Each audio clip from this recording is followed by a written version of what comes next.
take them away from their parents, perform sex change operation, and send them back home. I've heard a lot of nonsense in my life, but schools doing gender transition surgery, for goodness sake. Irreversible damage, the transgender craze seducing our daughters. Can you imagine it being a social contagion? If I sit next to a trans person on a bus, I might become trans. If I let somebody be trans in school, then my kid might be trans too. What a load of rubbish.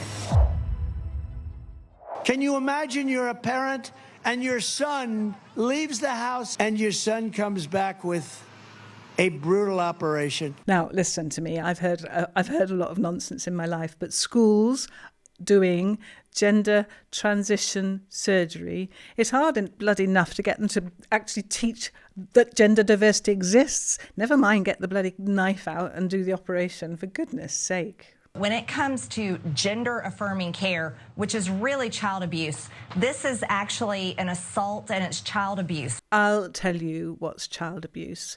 Child abuse is not accepting a child when they say who they are. That is child abuse. It's neglect. It's emotional neglect. It's exclusion. It's bias, prejudice, harassment, hate. So I'll tell you what's child abuse. Negating a child's true gender identity. Irreversible damage, the transgender craze seducing our daughters. Being trans, can you imagine it being a social contagion? If I sit next to a trans person on a bus, I might become trans. If I go to a trans group, there's other trans people there, I might become trans. If I let somebody be trans in school, then my kid might be trans too. What a load of rubbish. I said, are there people that regret this? It was very difficult to find any stories. Now you have thousands of kids. And of course, only a tiny fraction of people who really go through that are going to want to put their story out. So you can only assume it's like 10 times that. Most people who have harped on about regret and detransition will regret harping on about regret and detransition. Trans people, they don't regret their transition. They love it. And maybe there are a couple who go, okay, this wasn't right for me. And it wasn't because they weren't trans. It was because society was so bloody nasty to them.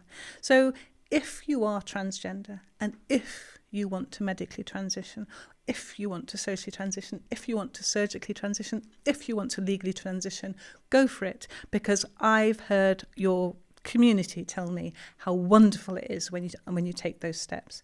And all you people who keep harping on about detransition and regret and risk, you're the ones that are going to regret it. The Cass review found there is not enough evidence about the long-term impact of puberty blockers to know whether they are safe or not. We know puberty blockers are beneficial. We've been telling you for many years. Now, some people have stepped in and said, oh, but we don't know the long-term effects. But I tell you what we do know the long-term effects of. We know the long-term effects of not giving people puberty blockers, and it's not good. And actually, puberty blockers are simply a copy of the hormone that our body produces. And what they do is they tell testicles and ovaries to turn off or turn on.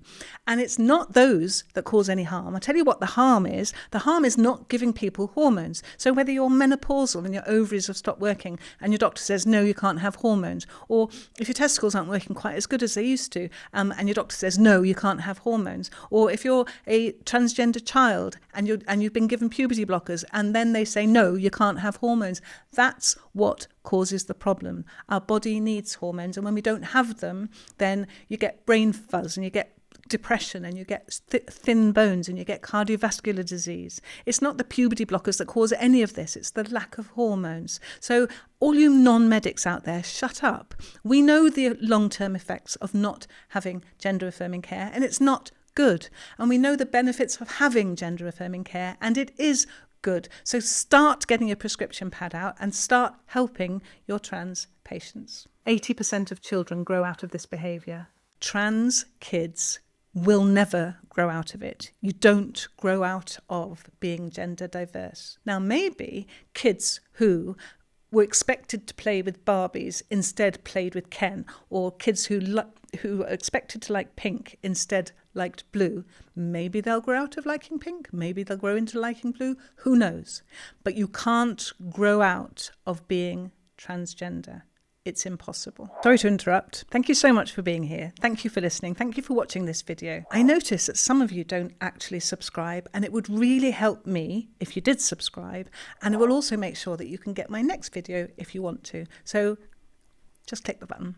The evidence claiming benefits of youth transitions is untrustworthy.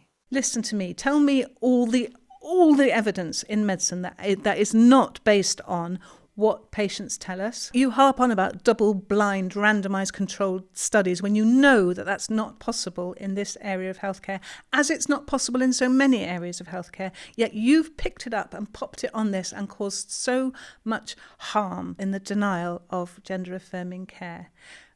Do we need more evidence? Of course we do. We need more evidence in everything we do.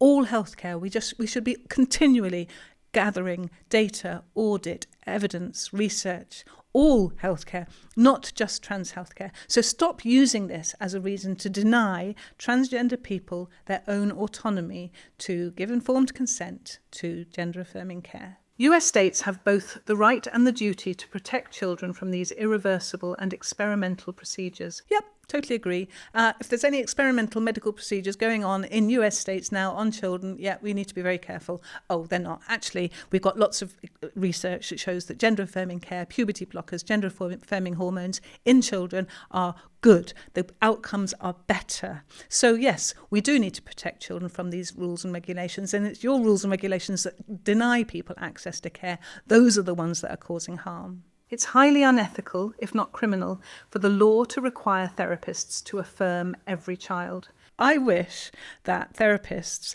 immediately affirmed every transgender child that sat in front of them needing help. I wish they did. Believe somebody when they say they're trans. Rule number 1, I think I'm transgender. Come and sit down, let's talk about what that means for you. I'm definitely transgender. Good, thank you so much for sharing that with me. How can I help you?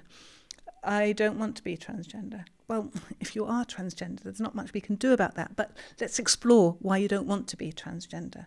So yes, I wish that every single counsellor, psychologist, doctor immediately affirmed somebody when they say they're transgender. I wish that was true. It's not. If clinicians are fearful of being accused of conversion therapy, this will prevent them from undertaking the necessary therapeutic work. It kind of depends what questions you're going to ask. I don't think I would be scared of asking, how would you like me to help you?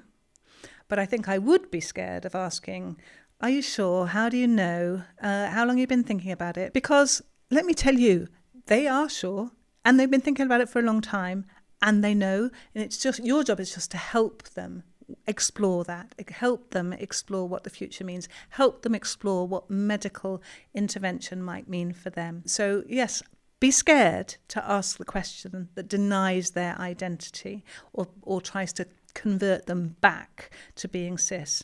But don't be scared of the question, how would you like me to help you? I've heard these questions time and time again. You keep throwing them at me and I keep answering them. And do you know what? Sammy's here too. You try it. Ask Sammy what they think about that and Sammy will tell you.